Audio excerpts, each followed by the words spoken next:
इस एमसीक्यू में एक स्प्रिंग ब्लॉक सिस्टम है जो कि पहले से फ्रिक्शनलेस सरफेस पे ओसिलेट कर रहा है और उस पर दूसरा ब्लॉक उस वक्त रखा जाता है जब वो मैक्सिमम कंप्रेशन पे आ जाता है। तो हमें देखना है कि इन क्वांटिटीज़ में से किस क्वांटिटी पे कोई भी अफेक्ट नहीं होता। तो डायग्राम भी देख लेते हैं जिससे हम अच्छी तरह से प्रॉब्लम को समझ सकें कि ब्लॉक यहाँ पे था मैक्सिमम डिस्टेंस पे, जब उस पर दूसरा ब्लॉक रखा गया जिसका मास बिल्कुल पहले ब्लॉक के मास के बराबर है। साइज़ चाहे चेंज है लेकिन मास दोनों के सेम है। हम इस प्रॉब्लम को सॉल्व करेंगे ट्रायल एंड एरर मेथड से कि हर ऑप्शन को हम चेक करेंगे कि वो सही हो सकता है या नहीं। अगर सही होगा तो वो हम करेक्ट आंसर लेंगे, अदरवाइज़ हम उसे रिजेक्ट करते जाएंगे। स्टार्ट करते हैं फ्रीक्वेंसी से।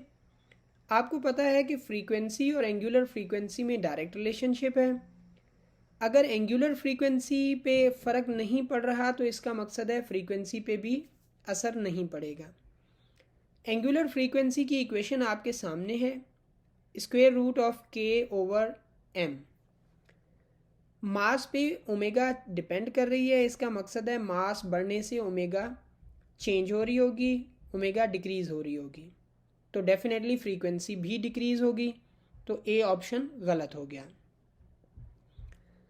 अब आ जाते हैं मैक्सिमम स्पीड पे। मैक्सिमम स्पीड मीन पॉइंट पे होती है जो कि प्रोडक्ट होती है ओमेगा और ए की।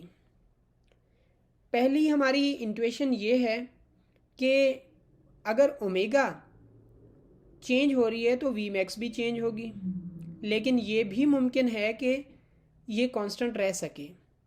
वो किस तरह से रह सकती है? वो उसी कंडीशन में जब ओमेगा और ए में इन्वर्स रिलेशनशिप हो।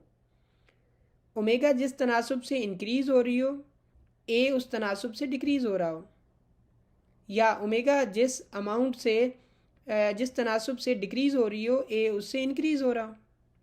तो इसका मकसद है हम बी को अभी कैंसिल आउट नहीं कर सकते।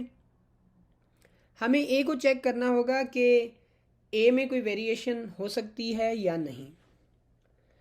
तो आ जाते हैं इस डायग्राम पे कि यहाँ पे अगर ये ब्लॉक रखा गया तो यहाँ पे डिस्टेंस था ये। अब जब स्प्रिंग इसको पीछे खींचेगा तो मीन पॉइंट तक आते आते ये सिस्टम कुछ न कुछ काइनेटिक एनर्जी और मोमेंटम गेन कर चुका होगा, और तब तक नहीं रुकेगा जब तक सेम डिस्टेंस इस साइड पे ट्रेवल नहीं कर लेता। जब यहाँ पे ये ब्लॉक आ जाएंगे तो फिर से वापस उनको स्प्रिंग धकेलेगा और वो यहाँ तक अगेन आएंगे, फिर इस डायरेक्शन में, फिर इस डायरेक्शन में। तो जो मैक्सिमम डिस्टेंस है वो चेंज नहीं हो रहा, और मैक्सिमम डिस्टेंस कहते हैं एम्पलीट्यूड। मैक्सिमम डिस्टेंस को ही हम एम्पलीट्यूड कहते हैं।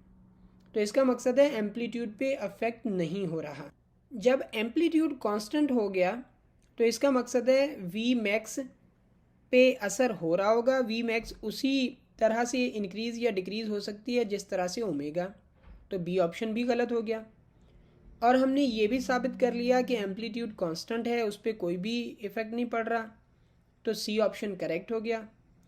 जब हमारे पास एक ऐसी क्वांटिटी मिल गई जिस पे कोई असर नहीं हो रहा तो इसका मकसद है डी ऑप्शन ऑटोमेटिकली इनकरेक्ट हो गया।